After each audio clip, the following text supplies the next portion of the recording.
நமஸ்காரம் அப்புறம் பண்ணி பிரசாதம் ஆவாங்க.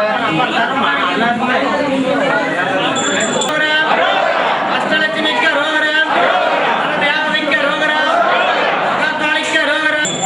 இன்னைக்கு ஒரு வருஷம் ஆகும் கும்பாபிஷேகம் ஆகி மகாதேவர் சிறப்பான முறையில 3 வருஷம் இந்த காலத்துல நல்ல முறையா கும்பாபிஷேகம் அவரே செஞ்சுக்கிறாரு. மகாதேவர் உத்தரப்படி ஒரு டன் கட்டையை பத்த வச்சு கட்டையில படுக்க சொல்லி இருக்கிறாரு.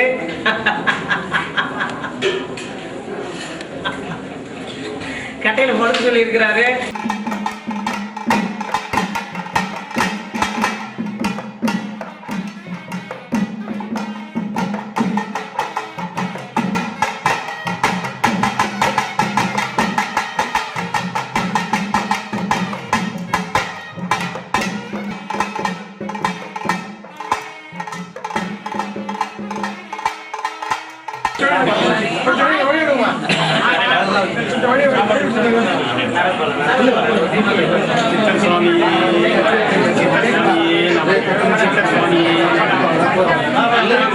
அப்படியே போங்க, முன்னாடி வாங்க.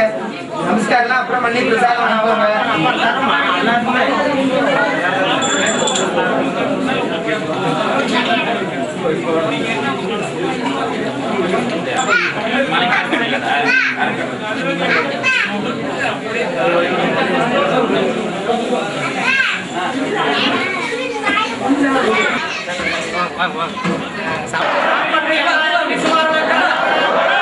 சப்த ரிஷிகளுக்கு ரோகரம், அஷ்டனுக்கு பாலனுக்கு ரோகரம், பெருமானுக்கு ரோகரம், விஷ்ணு பெருமானுக்கு ரோகரம், தேவனுக்கு ரோகரம், சக்திக்கு ரோகரம், அம்மியம்மானுக்கு ரோகரம், அஷ்டலட்சுமிக்கு ரோகரம், தேவதைக்கு ரோகரம், மகாகாளிக்கு ரோகரம், மகாமாரிக்கு ரோகரம், உமாதேவிக்கு ரோகரம், ஆகாயவாணிக்கு ரோகரம், காமாட்சிக்கு ரோகரம், ஆசிசாலாட்சிக்கு ரோகரம், மதுரை மீனாட்சிக்கு ரோகரம், முருகாதேவிக்கு ரோகரம், எங்கம்மாளுக்கு ரோகரம், ஏழம்மாளுக்கு ரோகரம், பரமேஸ்வரிக்கு ரோகரம், ஓம் சக்திக்கு ரோகரம், ஓம் மாதாவுக்கு ரோகரம், ராமதேவீஸ்வரிக்கு ரோகரம், அசூரிக்கு ரோகரம், அருமேல் மங்கம்மாளுக்கு ரோகரம், ஏழு மலையாளுக்கு ரோகரம், ஆஞ்சநேயனுக்கு ரோகரம், ஆழ்வார்க்கு ரோகரம், ஆழ்வார்க்கு ரோகரம்,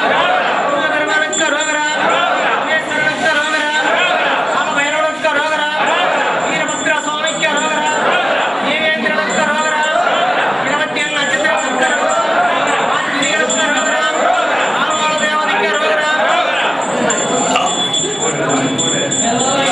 யமகண்ட நாயகனுக்கு ரோகரம், யமதர்மராஜனுக்கு ரோகரம், இந்திராபுத்திரனுக்கு ரோகரம், சுந்தரனுக்கு ரோகரம், நவகரக நாயகனுக்கு ரோகரம், பஞ்சபூதங்களுக்கு ரோகரம், வீரனுக்கு ரோகரம், தட்சிணாமூர்த்திக்கு ரோகரம், சோமநாதர் மாச்சாரிக்கு ரோகரம், சப்த கணிகளுக்கு ரோகரம், ஐயப்ப சாமிக்கு ரோகரம், எல்லம்மாளுக்கு ரோகரம், செல்லியம்மாளுக்கு ரோகரம், பொன்னியம்மாளுக்கு ரோகரம், மகாதேவனுக்கு ரோகரம், மகாதேவிக்கு ரோகரம், தேவதைகளுக்கு ரோகரம், தேவனுக்கு ரோகரம், இந்திரனுக்கு ரோகரம், சூரியனுக்கு ரோகரம், நம பார்வதிபதே மகாதேவா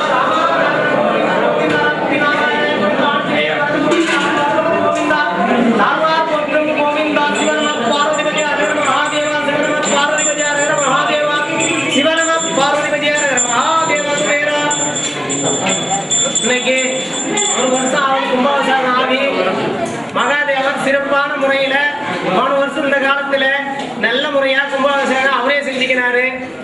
இன்னைக்கு மண்டல அபிஷேகம்னா ஒரு ஆண்டு இன்னைக்கு ஆட முடியுது, நாளைக்கு 2வது ஆண்டு பிறக்குது. வருஷத்துக்கு ஒரு வாரம் சிறப்பான முறையில் பூஜை பண்ணலான்னு அவருக்கு நீங்கள் ஒரு பண்டிகையில் எப்படி வீடு வாசல்லாம் வலிக்கிறோம் அந்த மாதிரி வலிச்சு அவருடைய வீட்டுக்கு இன்னைக்கு பூஜை பண்ணி அவருக்கு சிறப்பான அபிஷேகம் பண்ணி அன்னதானம் பண்ணியிருக்கிறோம். அடுத்த வருஷத்துக்குள்ள காம்பவுண்டு கட்டணும், பெரிய காரியம் அது. 100 கோடி ரூபாய் திட்டத்தில் காம்பவுண்டு கட்டணும் சிறப்பான முறையில். இன்னைக்கு மகாதேவர் உத்தரப்படி ஒரு டன் கட்டையை பத்த வச்சு கட்டையில படுக்க சொல்லி இருக்கிறாரு.